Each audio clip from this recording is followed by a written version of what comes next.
Hello sir, good evening po. Magandang gabi po sa inyo, sir. Hello sir, magandang gabi din po. Okay ang signal, loud and clear.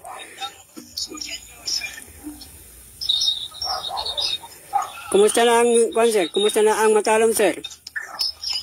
Sa ngayon sir, ang Matalom is na okay naman po sir. Patuloy pa rin po yung ginagawa natin na anti-illegal drugs sir, na operation para mapanatili po yung pagiging peaceful ng Matalom. Mabuti naman kung ganun, sir. Sir, by the way, sir, tungkol po doon sa inyong ginawang buy-bust operation na kaninang umaga po, maaari po bang malaman ang kumpletong detalye po tungkol po doon sa naganap po na buy-bust operation niyo po? Hello sir, ano po sir? Maaari po bang malaman, sir, ang kumpletong detalye po patungkol po doon sa ginawa niyo pong buy-bust operation po kaninang umaga? Sige po sir. Bali kaninang umaga po sir, nagkandak po tayo ng buy-bust operation kay alias Kuroy, 37 anyos, taga dito sa lungsod ng Matalom. Kasama po natin yung taga First Leyte Provincial Mobile Force, pinangungunahan ni Police Lieutenant Colonel Maximo Bileo.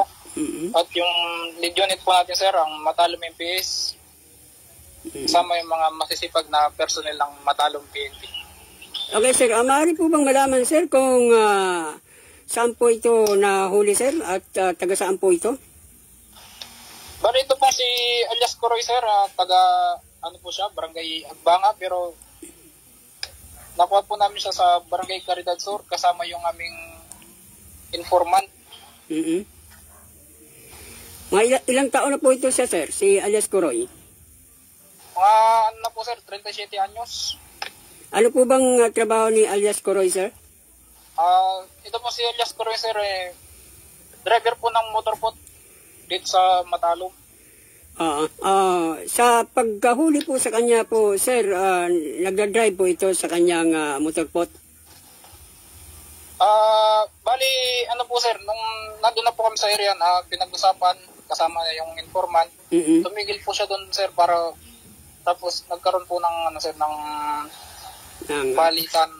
Okay. Kaya nakuha po natin siya. Ganun po ba?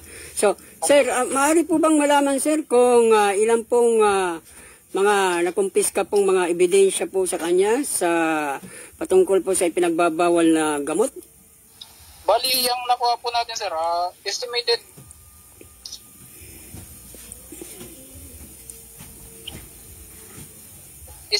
37.37 grams sir na ano. Tapos tatlong sachet din po sir. Nagkakahalaga po ito sa market value po ng mga magkano po kaya sir? Market value po. Nasa 3,000 po sir. Okay. Liban po sa mga nakumpiska po na pinagbabawal po na gamot, ano po pa ba ang mga nakuha po na mga ebidensya po sa kanya po? So sir, nakuha po natin sa kanya yung buy-bust money sir na 1,000. Tapos bukod po sa 1,000 sir, yung may nakuha din po tayo sa kanya sir na 160 pesos. Kasama po yung ano sir, yung motor na ginamit niya papunta dun sa Caridad Sur. Okay sir. So ang suspect na yun sir, itong si alias Kuroy po sir, nasaan na po ito siya ngayon sir? Sa ngayon po sir, nandito po siya sa kustodiya ng Matalom MPS. Napasakaan na po ba ng kaso sir sa korte? Yes sir, kung gawin na po yung mga ano sir, hopefully bukas masakwan na po natin siya ng kaso. Okay sir. So, kumusta naman po siya sir? Okay lang po ba sir? Opo sir, ngayon sir, okay naman po siya.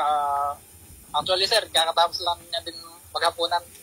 Okay, pinahintulutan na po ba siya sir na makabisita ang kanyang mga kamag-anakan o mga magulang ba ron o pamilya?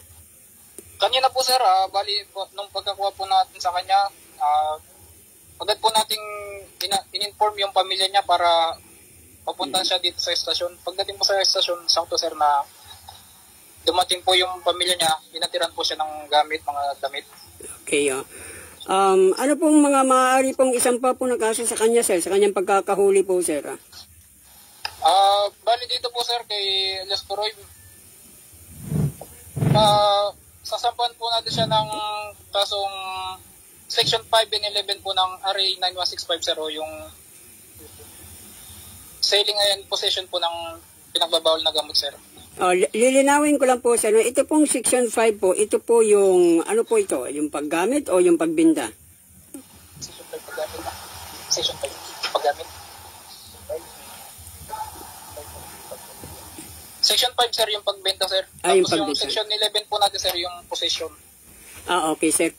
Karagdagang mga katanungan po, sir, no, kung ito po bang pagkakahuli po sa kanya, nakunan po siya ng 0.37 grams po sa pinaniniwalaan po na ipinagbabawal na gamot, may chance po ba ito o may pagkakataon po ba ito siya na magkaroon po o maka-avail po ng temporaryong kalayaan o wala po? Bali sa ano po natin, sir, pagka unang dagip sa parte ng illegal drugs, pagka unang dagip, sir, pwede po siyang bigyan ng pagkakataon, sir, para makapag-plea bargain. Mm-hmm. After po na, sir, kung makapagbagong buhay siya, makalaya po siya, sir. Pero kung babalik po siya, sir, tapos mahuli ulit, di na po siya pwedeng maka-apply ng plea bargain, sir, o yung tinatawag na yung mapaiksi yung sentensya niya, sir. Sa ganito po na ganito pong nahuli po sa kanya po, no, tatlong sachets po ito na ipinagbabawal po na pinaniniwala ang bawal na gamot po. Maaari po bang malaman po para po sa kalaman rin po ng mga nakikinig po natin ay maaari po bang malaman, sir, kung sa pag-abil po nito ng plea bargaining po ba ang pinakamababa po ito na posibleng maabil po niya na plea bargaining, mga ilang taon po kaya? Plea bargaining, yung sentence sa plea bargaining. Bali yan po, sir, sa plea bargaining. Depende na po yan sa judge, sir, pagka nag-start na po yung hearing. Okay, sir. Kung ilan po yung ibibigay sa kanya na sir. Okay po, sir. Sir, bago po nahuli po itong si Elias Puroy po, sir, mga ilang araw po o buwan po na minamanmanan niyo po ito siya? Actually, sir, ito pong si Elias Puroy, last month po, sir, minanmanan na rin po namin to, sir. Tapos nagkontak po kami ng operation, pero di lang po namin nakuha. Tapos, ngayon, sir, sa tulong po ng ating informant, nakuha na po natin siya. Okay, sir. So, congratulations sa inyong lahat dyan po dyan, sir, sa lahat po ng mga miyembro po ng Matalom PNP po, sir. Thank you po, sir. Thank you. Maraming salamat din po sa mga nanonood at nakikinig ng Care Media Patrol. Okay, pwede po ba, sir, mahingan po kayo ng katapusan pong mensahe para po sa mga nakikinig po? Sa ating pong mga masuyong tagapaginig, kami po sa part ng BNP, hiningi po namin yung inyong tulong para mapanatili at maging payapa yung ating komunidad. Sa pamamagitan po ng, pag may nakita po kayo ng krimen or kayo na inala, tawagan nyo lang po yung BNP at agad pong re-responde yan. Yun naman po. Maraming salamat. Okay, pwede po nyo po bang maibigay, sir, yung hotline number po dyan po sa Matalom PNP po? Sige po, sir. Ano pong hotline number po dyan? Ang hotline number po ng Matalom PNP, sir, ay